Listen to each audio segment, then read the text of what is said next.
Interfaith dialog terkait dengan agama, kita sudah banyak belajar dari kalangan atas.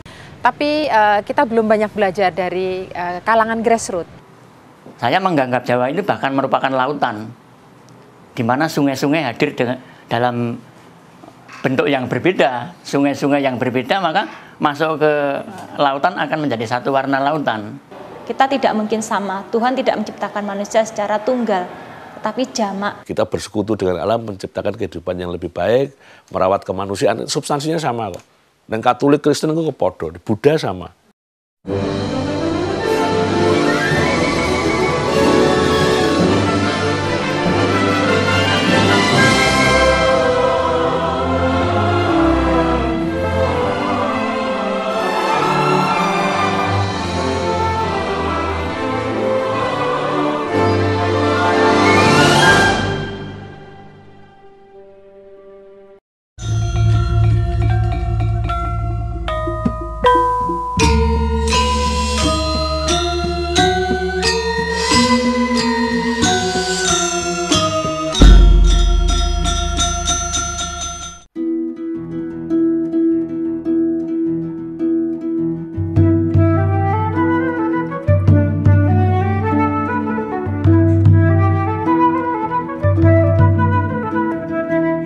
Menjelang jatuhnya rezim Orde Baru ditandai dengan munculnya konflik-konflik antar agama atau konflik yang mengatasnamakan agama di beberapa wilayah di Indonesia.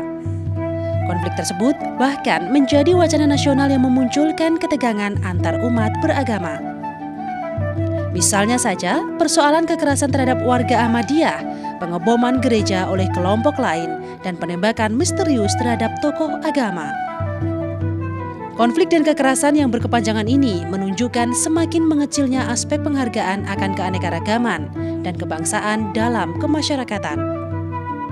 Padahal, dalam sejarahnya, Indonesia dikenal memiliki pengalaman akan penghargaan terhadap perbedaan. Pendirian Candi Borobudur nan megah tidak terlepas dari dukungan Raja Hindu yang berkuasa pada masa itu.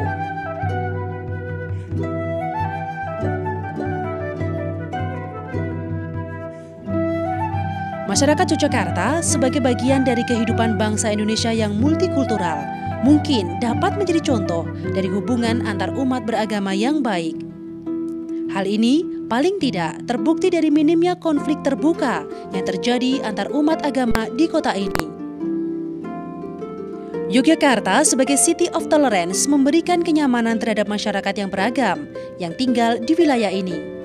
Tentu saja, Yogyakarta juga mengalami tantangan-tantangan masa kini dengan hadirnya situasi di mana beberapa komponen masyarakat mencoba untuk menghomogenisasi situasi yang sudah plural tersebut.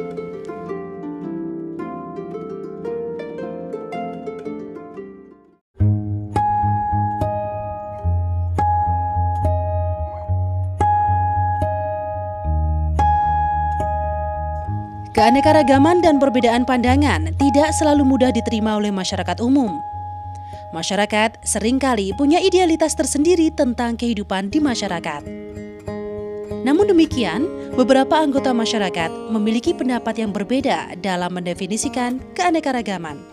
Butet Kartarajasa, seniman asal Yogyakarta, dan Pak Gondo dari keluarga beda agama, memaparkan tentang perbedaan, keanekaragaman, dan bahaya homogenitas masyarakat Indonesia. Indonesia hari ini sudah pada tingkat yang menurut saya sangat berbahaya. Urusan-urusan yang tidak substansial itu sudah diperkarakan. Masyarakatnya cenderung ingin membangun homogenitas. NKRI sudah nggak laku, wacana NKRI. Wacana kebinekaan sudah nggak laku. Ada satu gerakan tertentu, entah apa namanya, yang ingin menciptakan homogenitas. Dan ini kalau saya menjadi bagian yang mempercayai kemajemukan itu sebuah kepastian, sebuah keniscayaan, ya saya harus ikut andil untuk memperjuangkan bersama-sama dengan komponen lain, mengingatkan pentingnya kemajemukan itu. Karena ancamannya sekarang sudah konkret kan. Homogenitas pada hal agama itu sudah pada tingkat yang memalukan. Bahkan perbedaan itu merupakan taman budaya saya, taman budaya spiritual. di mana saya bisa belajar agama Islam, saya bisa belajar agama Kristen, bisa belajar agama Buddha, bahkan Hindu saya juga belajar ya. Saya tidak takut belajar itu karena saya yakin semakin kita mengerti kebenaran, semakin kita bukan sekedar toleransi, tapi kita benar-benar merasa persaudaraan yang universal. Itu. Nah, persaudaraan yang universal ini harus kita benar-benar mampu melihat kebenaran yang ada di dalam setiap individu, setiap jiwa. Kalau setiap manusia seperti itu, tidak akan ada pertikaian. Semua kontradiksi, ketidakpahaman dapat diselesaikan. Hidup dalam perbedaan keyakinan dimaknai orang secara berbeda. Orang memiliki kecenderungan mengikuti hal yang dominan agar sama dengan lingkungan sekitarnya. Namun dalam masyarakat, ada orang-orang yang memiliki pengalaman berbeda dalam hidup dengan keanekaragaman. Salah satu contohnya adalah kehidupan yang dijalani pasangan beda agama Erik Kaunang, keluarga Pak Gondo, dan seniman Butet. Nggak ada masalah perbedaan agama di antara kami. Karena masing-masing menyadari bahwa dalam setiap agama itu ada pesan-kesan kebaikan untuk setiap umat manusia. Saya menganut Kristus adalah terang. Kalau kita tidak menjadi terang di dalam keluarga, kita berarti tidak menjalankan kehendaknya. Kita hanya percaya kepada Bapa Surgawi, Yesus Kristus, serta Roh Pembimbing yang membimbing kita. Kalau dibilang secara perasaan, saya senang karena secara tidak langsung banyak pelajaran yang bisa saya ambil, entah itu dari macam-macam seperti orang tua Buddha. Saya belajar dari segi positifnya dari apa yang ada. Jadi saya belajar bisa lebih universal. Bahkan pada tingkat saya, kalau saya nih ya, arep duwe mantu ora agamane apa, ora duwe agama ora apa-apa. Aku wong bojoku aku agamane ora padha, anakku ora, aku agamane ora padha, dudu urusanku. Pada tingkat yang sensitif seperti itu, saya itu sangat longgar. Merupakan pasangan beda agama, begitu dikatakan banyak orang, karena saya ini beragama Katolik dan Indah beragama Islam. Saya sangat menghormati apa yang diyakini Indah, dan juga Indah sangat menghormati apa yang saya yakini.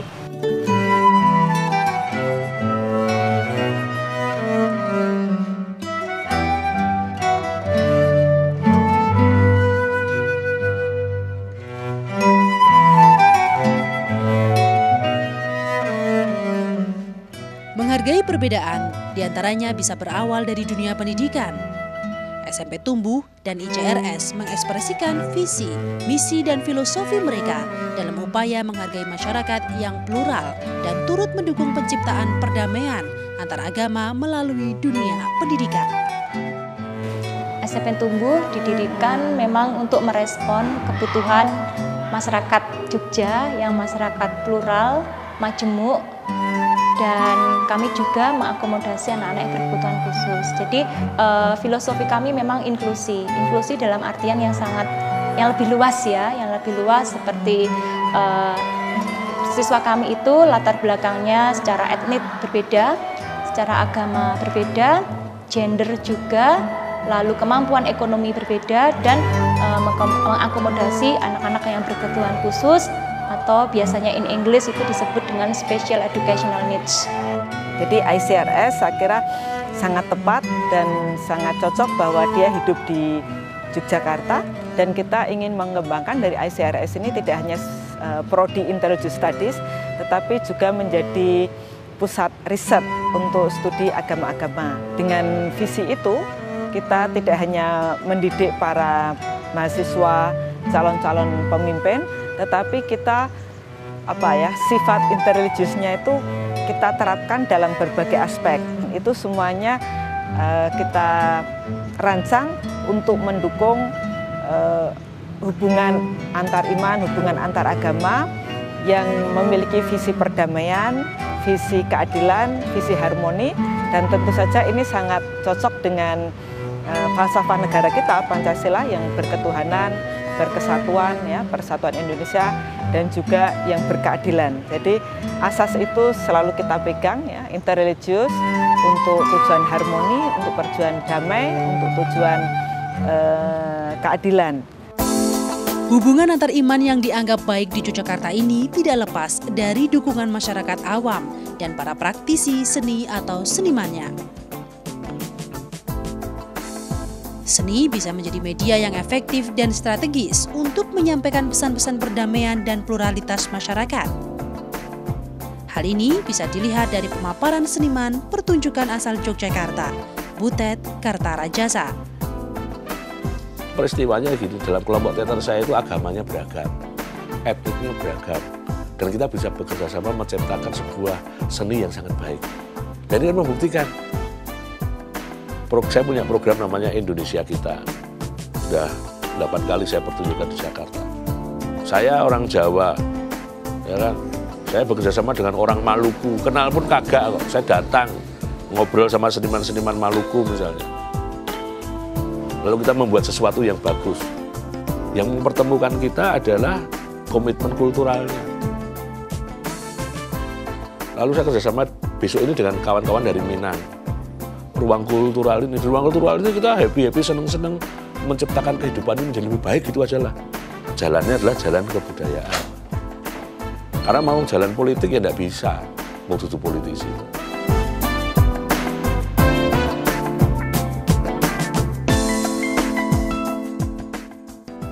Individu, keluarga, maupun institusi pendidikan memiliki strategi dalam membangun hubungan antar agama ini. Penerapan pemahaman, pemberian tauladan, dan menanamkan living value menjadi pilihan mereka. Saya hanya dengan anak-anak, dengan istri saya, keluarga itu pemahaman aja. Jadi hal yang kurang paham kita pahamkan. Karena saya yakin bahwa ajaran para suci dari masa lampau, sekarang, bahkan mendatang itu sama, tidak berbeda. Sebagai seorang ibu adalah memberikan teladan kepada anak-anak saya sesuai dengan ajaran cinta kasih ke Bapa Surgawi Yesus Kristus dengan saya. Itu mengasihi, saling menghormati, dan saling memberikan teladan. Ya kalau aku itu pesannya cuma sederhana. Kalau orang memang mau beragama, beragamalah secara rileks. Ya santai. Agama itu sesuatu yang mungkin memang dibutuhkan, tapi nggak usah dipamer-pamerin. Itu perkara privat, aurat. Kita memberikan kesempatan untuk anak-anak untuk mengekspresikan gaya mereka, sehingga kita mendidik untuk menjadi seragam. Be yourself, express yourself, seperti itu. Anak-anak juga punya learning statement bahwa mereka saling menghormati satu sama lain. Kita saling menghargai satu sama lain. Kalaupun ada yang salah, kita harus mengingatkan teman, kita meminta maaf. Itu ada di learning statement anak-anak, itu semuanya juga anak-anak yang membuat.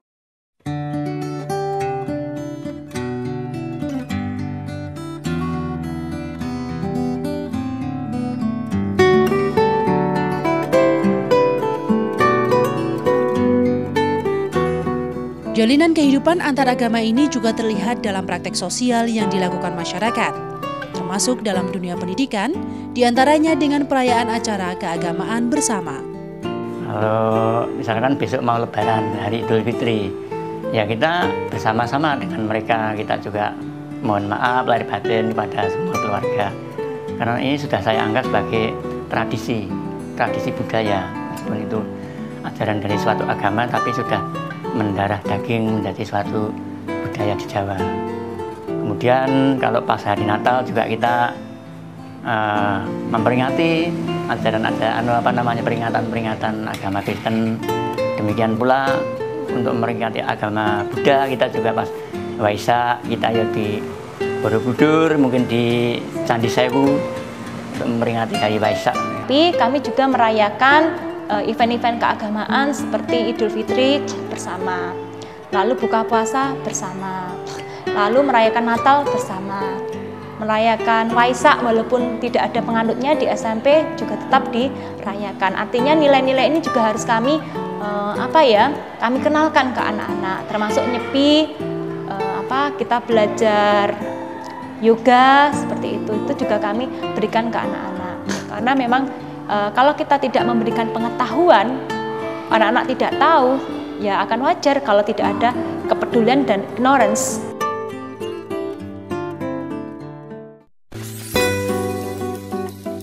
Upaya menghargai keanekaragaman dan dialog antar agama ini tentu tidak lepas dari hambatan, termasuk ke dalam institusi pendidikan.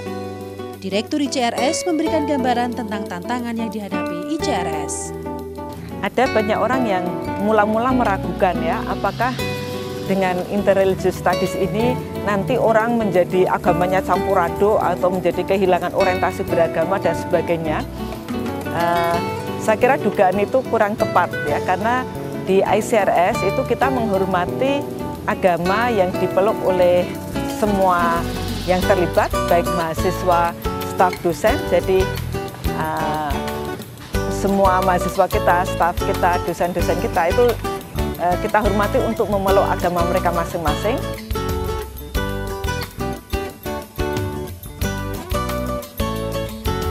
Belajar dari pengalaman mereka, jika keanekaragaman di masyarakat dihargai, maka menghindari konflik akan bisa dihindari.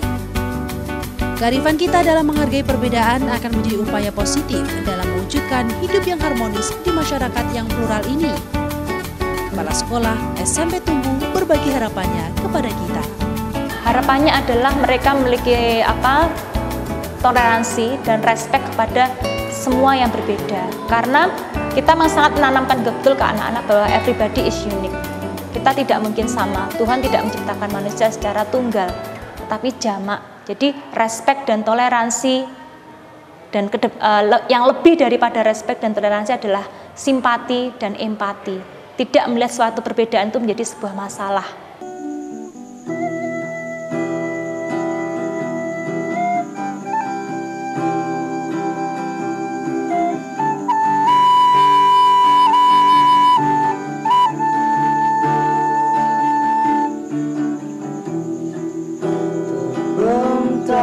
Kenyataan kuasa Tuhan tak menjama dalam